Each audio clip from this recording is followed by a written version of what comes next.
Hey everybody, this is my 125 gallon native tank, and I just came down and got the lights on. I didn't set the tank up for a video, so we're probably going to see some glare and reflections from some of my other tanks. But I watched a video late last night before I went to bed, and I have been waiting to get down here and shoot a video talking about it. So I watched this guy who has a fishing channel. He's here in Maryland. And he does some stuff that makes me laugh and shake my head. For all the grief I get from people about the way I catch and release fish, and I release minnows into the stream, and so on and so forth, this guy does stuff like that all the time, except he catches fish in one place, and he takes them to another and releases them in some other place. And I've actually seen him deal with a pond that had duckweed in it by going to the PetSmart or Petco or something and buying goldfish and releasing them into this pond so they eat the duckweed. And again, every time I see him doing this stuff, I just shake my head and I think about all my viewers who give me grief for the little bit of stuff that I do that might be questionable like that. Well, it eventually caught up to him. I was watching a video last night, and it was a video about how the police came to his door. Apparently, somebody with the Natural Resources Division or something like that has been watching his videos and been watching what he's doing, and the Department of Fisheries basically sent the Maryland State Police around to have a little chat with him.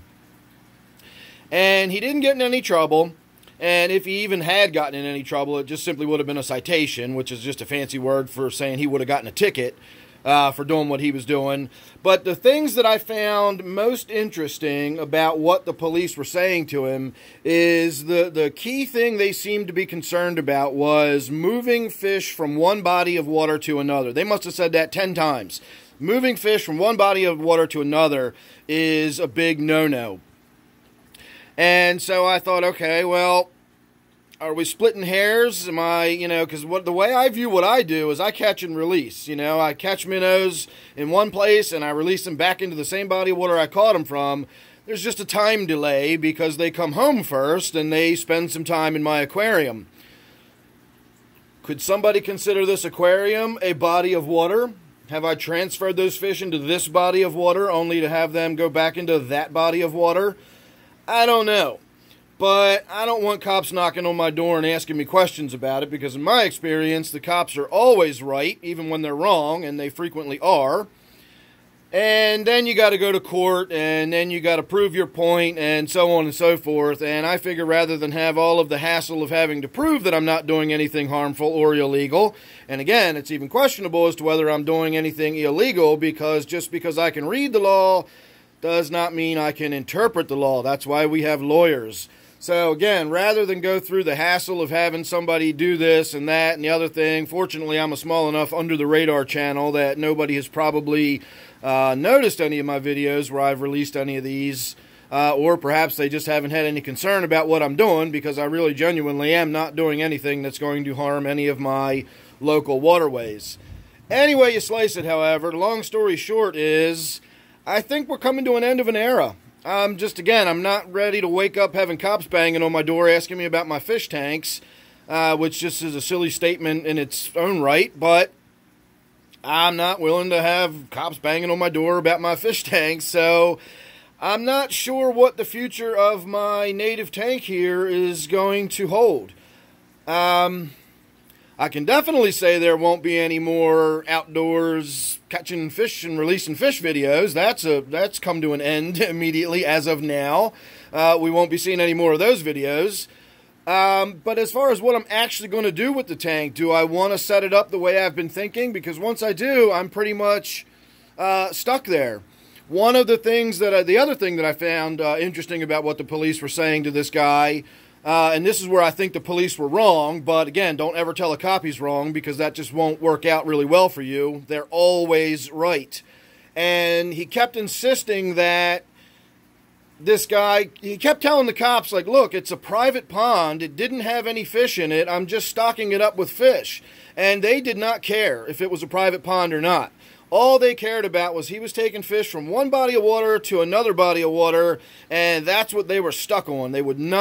They didn't care if it was a private pond on his own property that he was stocking. Now, I think he is 100% legally sound in stocking his own private pond on his own private property. But again, the cops were saying he was not allowed to do that. And every time he asked the cops what he was allowed to do, of course, they didn't know and just directed him to contact the fisheries department and ask them. And he even asked, could I go to one of those places where you buy fish for the purpose of stocking ponds? Can I buy them there and put them in my pond? And, of course, the police said they didn't know. He'd have to contact the Department of Fisheries and blah, blah, blah. Because in addition to never being wrong, police also never know what the law is. Don't ever waste your time asking a cop if you're allowed to do something because he's never going to give you an answer. He's going to tell you to contact whatever agency handles that and ask them, and then that's going to be the end of it. You won't get any information like that. So again, speaking from past experience, I don't want to have to go through any kind of hassle with explaining myself or questioning things or going to court or getting citations or any of that stuff. So the best course of options is just to stop doing any of that questionable stuff, and then I just don't have to worry about it. So again, don't know where I'm going to go. I might just leave what we've got in here because there's nothing really. Well, I guess the creek chubs, as they get bigger, they'll become problematic again. So I do have a few creek chubs I might need to get rid of in some fashion. I might take them to a farm in upstate New York and let them run free. You never know. I don't know. But the minnows themselves, the golden shiners, they're fine. Even if I do redo the tank and I put smaller fish in there or whatever, I don't think those golden shiners will be much of an issue. The creek chubs are my problem. The creek chubs is what limits me from what I can and can't put in the tank, because while they look cute and adorable now, they get really big and they eat everything. I've watched these creek chubs absolutely destroy full-grown crayfish with hard shells on them. They just tear them apart piece by piece until they get to the meat on the inside. So if I am going to keep this a native tank, or I do want to have small schooling fish in it or something, I'm going to have to get rid of those creek chubs at the very least, and then restock it with something. So again, the restocking it I don't think would be an issue. There's nothing that prevents me from catching fish and bringing them home. The issue runs into putting them back. That's what I'm not allowed to do, or possibly not allowed to do. Again, I'm not going to get into splitting hairs on whether I can or can't. I'm just going to assume I can't now. And that, to me, takes all the fun out of my native tank. That was the whole purpose of having a native tank, was so that I could play with it. I could throw fish back in the stream, add new fish, go catch some sunfish. When I was tired of them, I could get some different sunfish. I could put some perch in here or whatever. And that was what made this tank a native tank. It was my sort of play tank. I could do stuff with it. So if I'm going to have to make my decision on how to set it up, and that's going to be how the tank is now set up permanently, I'm not so sure I want to do that as a native tank. So now I'm back to questioning whether or not this is going to, remain a native tank long term. I'm definitely going to have to start rethinking what I want to do with this tank.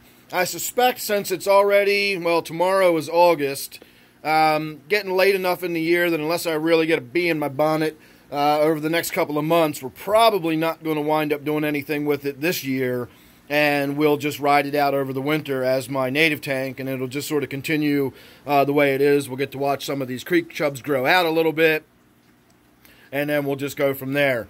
So, I don't know, but for all of you out there that was saying I was doing stuff I shouldn't have been, apparently you were more right than me. Again, I'm still not 100% sure. I'm not actually allowed to do the things I'm doing, but erring to the side of caution, better safe than sorry. I'm going to assume that I'm not allowed to do those things, and so from here on out, I will no longer be doing those things, and at the very least, we will no longer be publicly posting incriminating videos of those things. So, thanks for watching. Make sure you're subscribed. You don't want to miss wherever this tank's going to go in the future. It'll be a while. Don't get your hopes up of it changing any time in the immediate future, but it will be morphing and changing into something at some point. I'm just going to have to sort of rethink how I want to do it. And again, if you're subscribed, you won't miss that or anything else. So, thanks again for watching, and don't forget this one is my 125-gallon native tank at the moment. See you real soon in the next one.